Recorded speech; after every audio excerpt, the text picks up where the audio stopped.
बयखौबो खुलुमबाय सिबिनां रायजो राजा नोंथांमोन दिनै नोंथांमोना मिथिगौ 10 नभेम्बर दिनै बे आलिपुरदुवार गुदि बर' थुनलाइ आफादनि दैदेननाय आरो बानजायनायाव दिनैनि बे मेलनि मेल सामलायगिरि बिथांजों लोगोसे जौसाङावहाय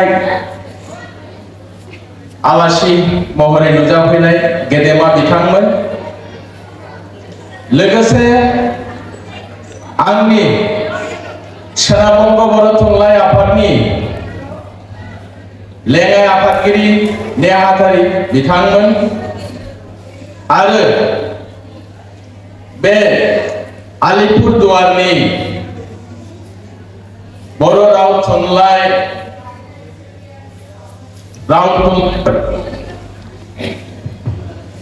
मोजां मोनग्रा नोंथांमोन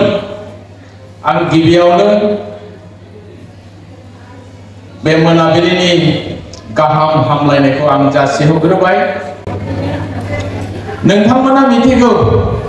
जे दिनैहाय जोंनि बे बर' हारिनि मोनसे गोथार सान जोङो बे दिनखौ फालिनायनि खारना जाहैबाय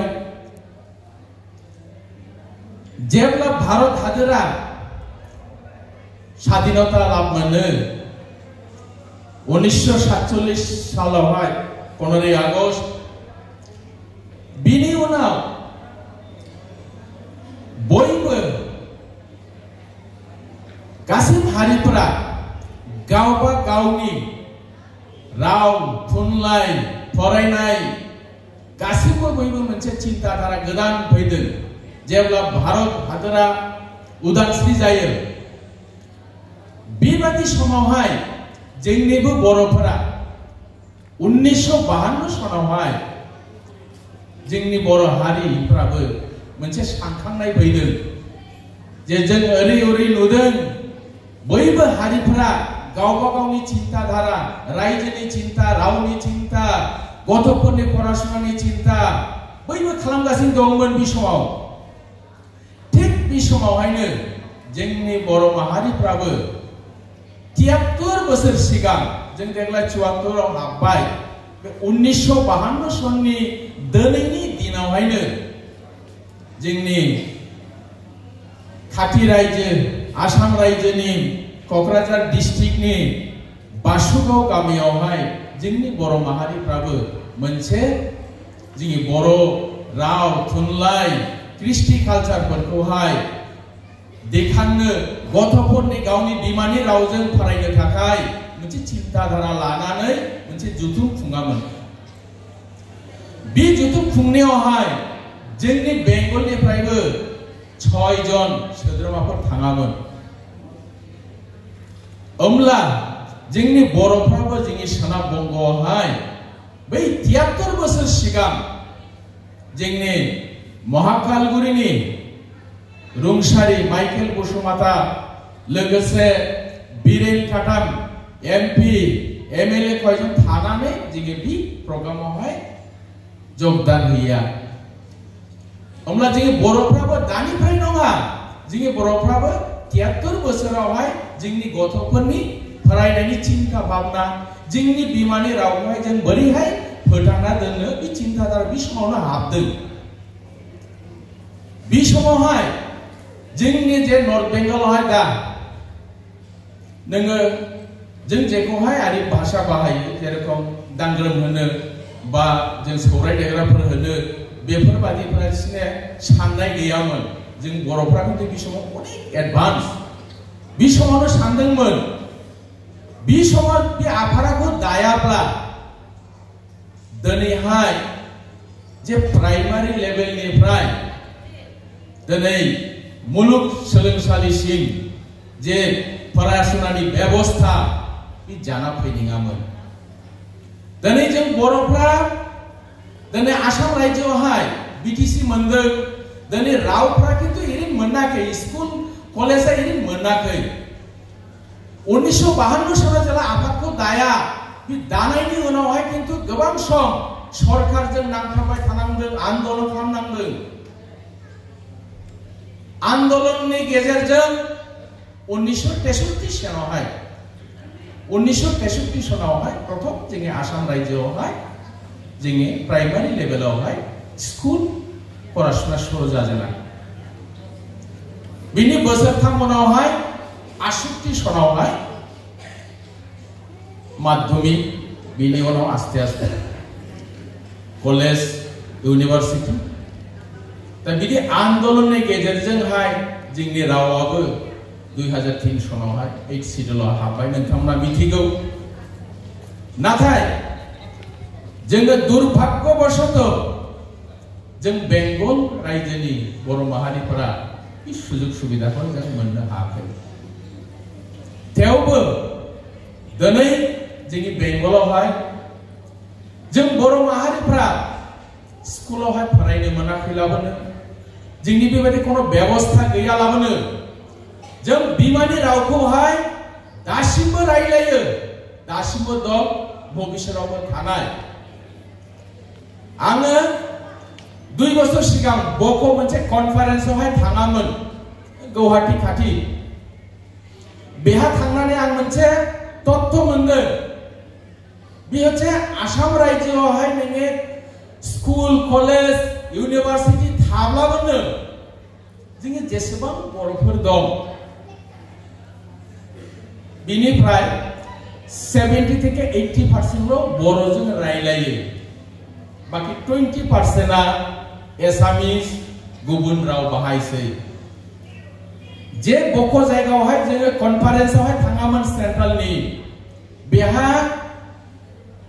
बानजाय आफाद अर्थात रिसेपशन कमिटिने बर' रायलायामोन रावबो बिसोरो हाजार हाजार मानसि खामाय मावदों बेहा जानायनि बेबस्था गासैबो खालामदों नाथाय बिथांमोना एसामिस रायलायो दुखुनि बाथ्रा बिथांमोना बेहा फोरमायदों जे जों एफा आसाम राज्योआव थानानै एथ' किसु बेबस्था थालाबो जे गावनि बिमानि रावखौ रायलायनो हाया होननानै दा बेखायनो जों बेखौबो गर्बबोध खालामनो हायो जे जों बेंगलावहाय फरायसालिनि बेबायदि बेबस्था गैयालाबो जों गावनि बिमानि रावखौहाय दासिमबो रायलायो फैगौ समाव जों रायलायबाय थानाय बिनि थाखाय जों सोनाब बंग बर' थुनलाइ आफादा नाना प्रग्राम कर्मसूचि लायो दा आं आसा खालामो जोंनि बेंगलावबो माखासे समस्या फैदों जों नुनो मोनदों किसु किसु जायगा गामिफ्रावहाय माने जोंनि बिमानि रावखौहाय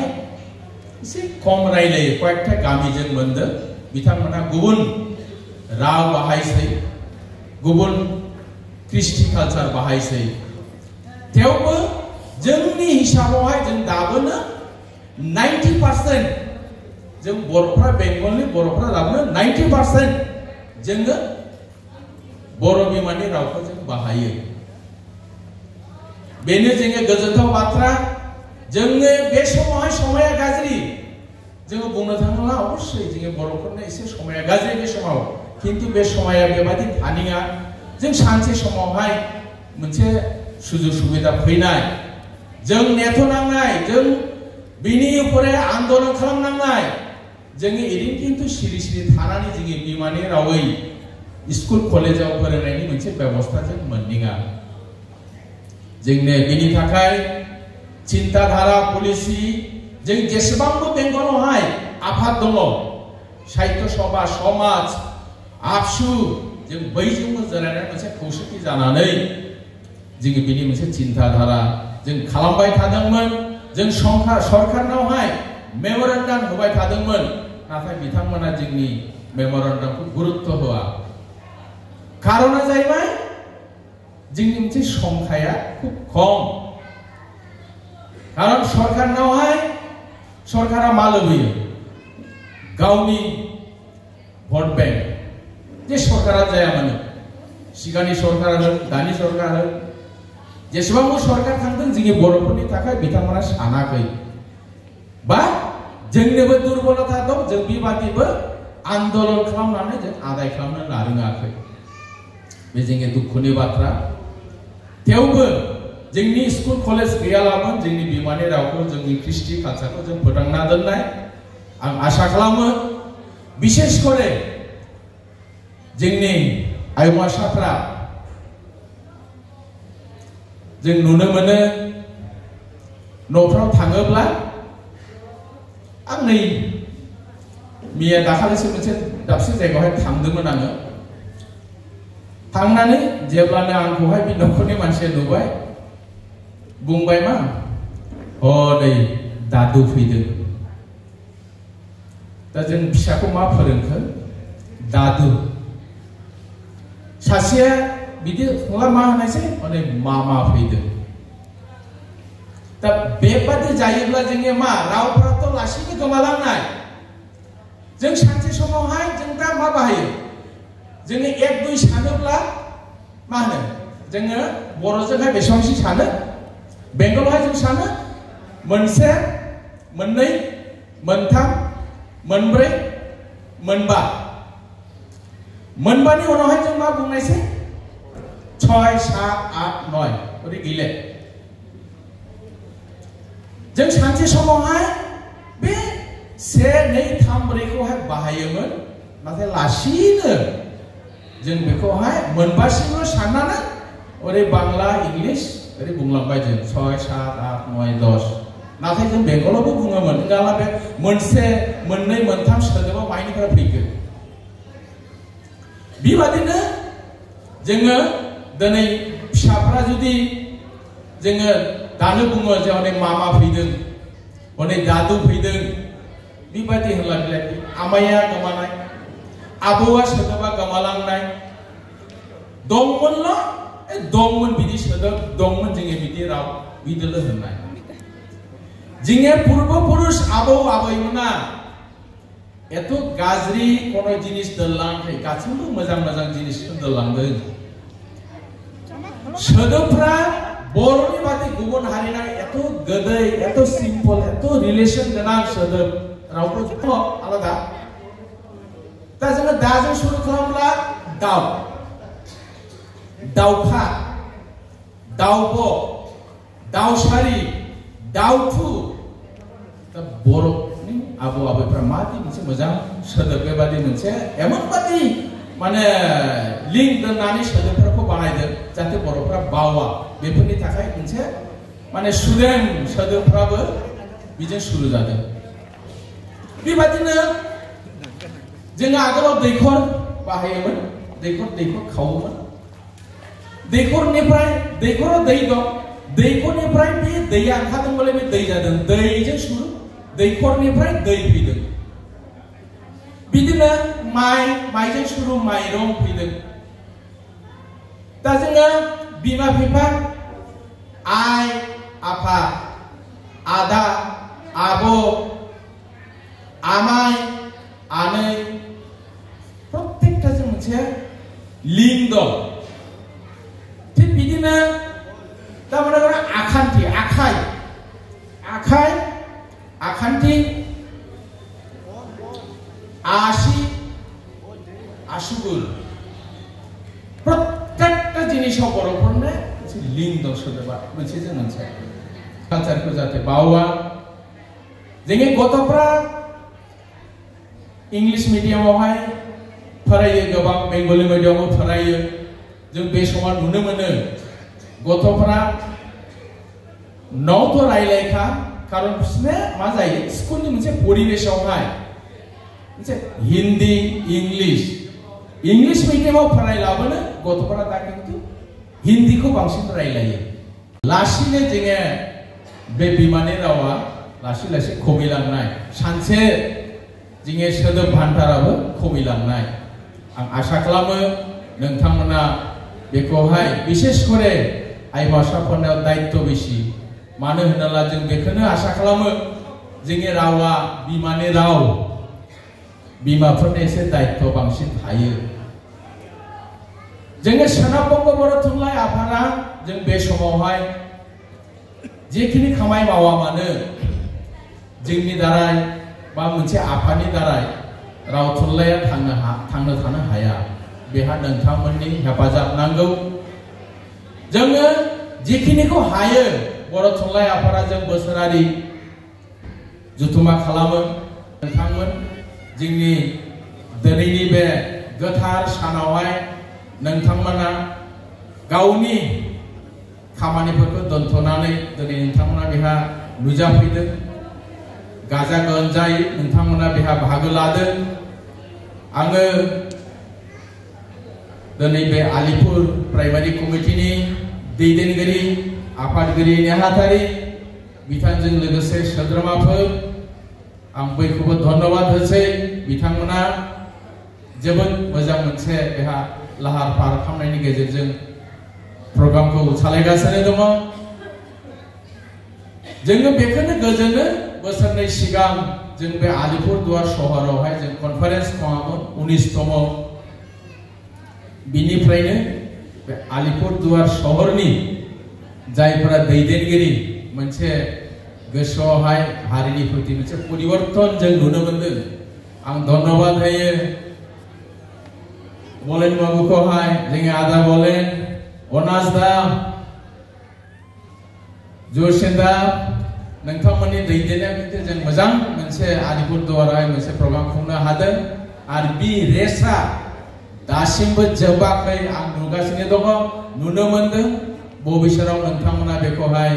खुंबाय थागोन आं बेखौनो आसा खालामो आरोबाव खेबसे बयखौबो दिनै बे गोथार सान दिनावहाय नुजाफैनायावहाय आरो कमिटि आंखौहाय दिनै बेहा आलासि महरै हांख्रायनायावहाय आं जोबोद गोजोन मोनदों आङो बयखौबो आरोबाव खेबसे गोसो गोरबोनिफ्राय गाहाम हामलायथि बावहरनानै आंनि बिबुंथिखौ एसेयावनो फोजोबबाय गोजोन्थों बर' राव गेवलांथों बर'सा देरहासा बुहुमनि बर'फोरा खौसेथि जा गोजोन्थों।